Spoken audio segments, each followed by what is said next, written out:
Yeah, but it's Palworld, so we're switching it up. Shut up. Hey, what's up, pals? Today we're talking about Palworld. I reached level 50 and I've clocked over 100 hours. I still have a couple bosses to complete, but with that experience, I wanted to give you my real thoughts with no hype. Okay, I want to take a quick look at IGN here. And it's got some unsurprising bugs and performance issues. But when you're riding on the back of a flying dragon while shooting a blue duck with an assault rifle, most of those blemishes wash away entirely. No, they don't. This is already one of my favorite survival games, and I'm incredibly excited to see how it evolves. So you got IGN out here giving it an 8. We're like 8. That's the official score on that. Yeah. It's a rookie score. You can use decimal points. So that's why I decided to come up with a list of criteria to actually review the game. I'm going to cross off what I think is good, and whatever is not crossed off is what still needs work.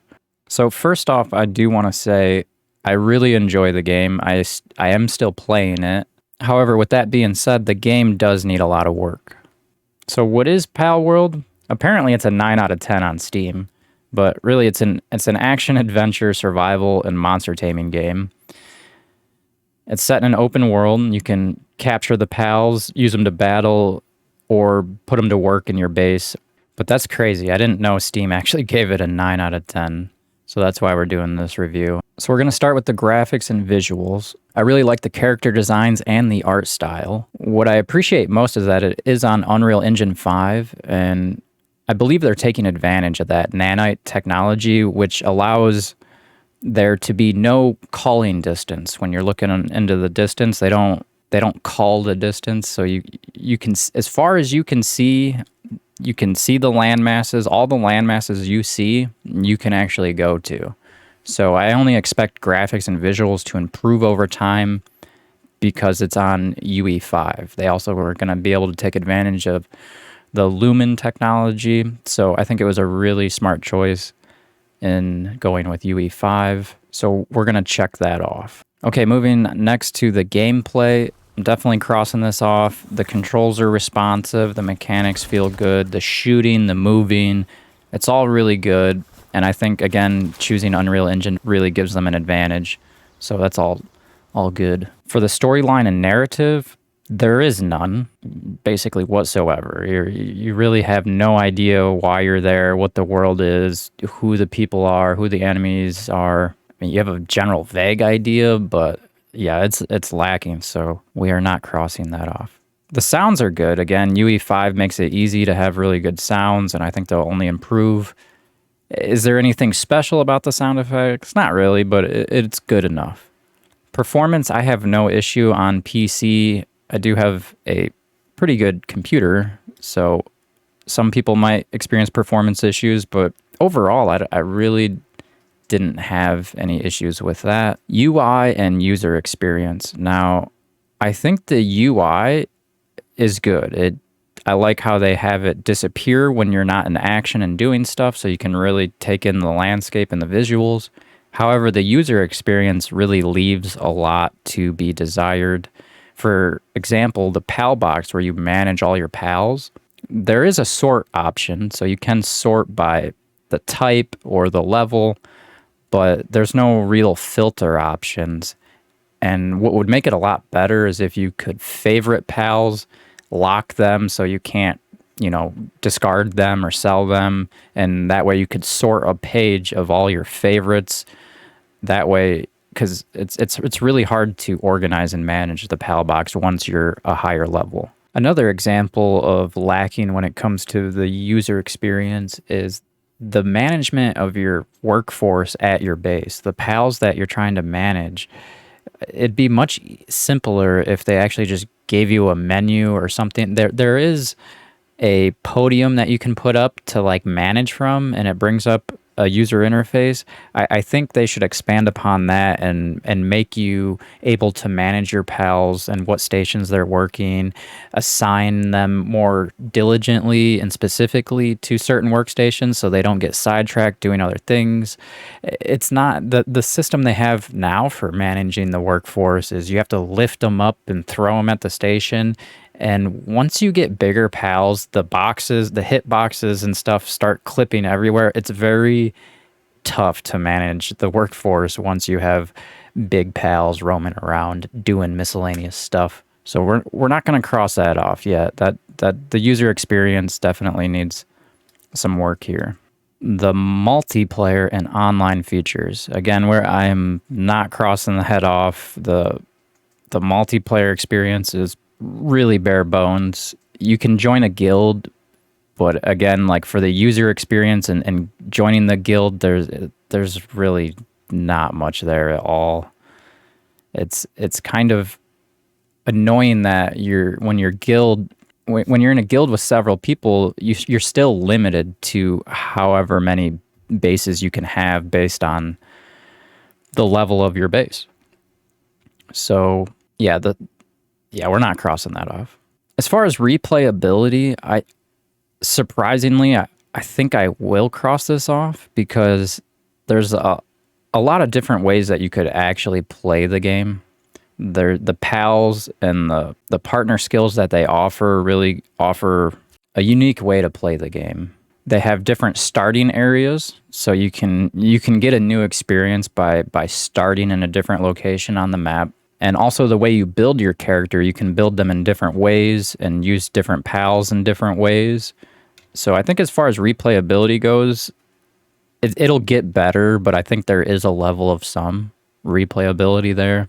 The progression system. So now leveling up and unlocking new crafting items and whatnot, I think it works. I think the progression system is fairly good. So we're going to cross that off. I think it at least meets the minimum, and again, it'll only get better. I don't actually want to cross this off yet, because here's the deal. I've played over 100 hours. Now, out of 100 hours played, 50 of the hours, I swear I've spent just mining metal.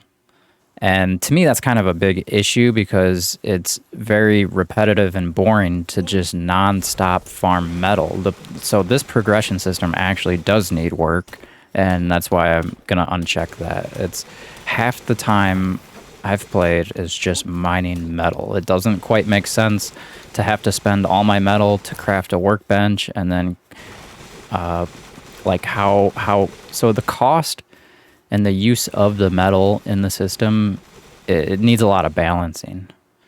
Now the game systems, so we're talking things like cooking and the crafting, the farming, the breeding, the ranching, all these game systems, the incubation of the eggs.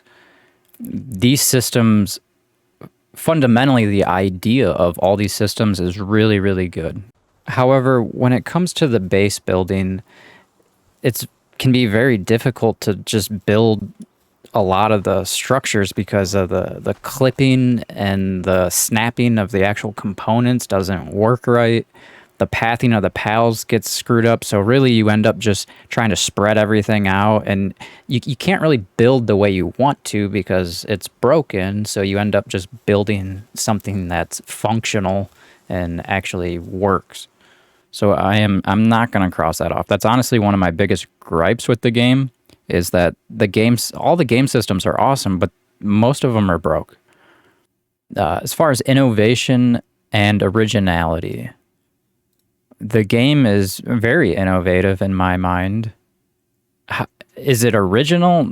Not really. It's a mashup of a lot of games. I think it's ultimately a mashup of Ark Survival, Pokemon, obviously, and Zelda. I've seen some Zelda gameplay, and it's actually interesting how similar it is. So I will cross this off. I think it is an innovative idea to mash up these games, and it's very in tune with the generation that grew up with Pokemon and then now is older and looking for a new, more mature experience in that type of genre. Now, the value for money, that's easily crossed off. I've played well over 100 hours. I plan to play more, and it was on sale for $26. Accessibility, yeah, we can cross this off. You can select different game options. You have easy, medium, hard, and then when you do run a server, you can fine-tune a lot of these different difficulties. The in-game tutorial teaches you the basics and does a fairly good job getting you going. They also provide a survival guide that has a ton of information, and I can appreciate all that. And then for longevity, I can definitely cross this off. The potential for future updates is obviously huge. It's early access. And as far as any post-launch support, they have been fixing bugs. And I've seen some before the big patch they had. They were hot fixing several bugs. For instance, in the tech tree, there were 2 production assembly line 2s, and this was very confusing the first couple of days. But after the first couple of days, I went to show my friends this bug because it was a typo, and they had already fixed it. It was a hot fix. So it's nice to see that they are working on fixing all these bugs.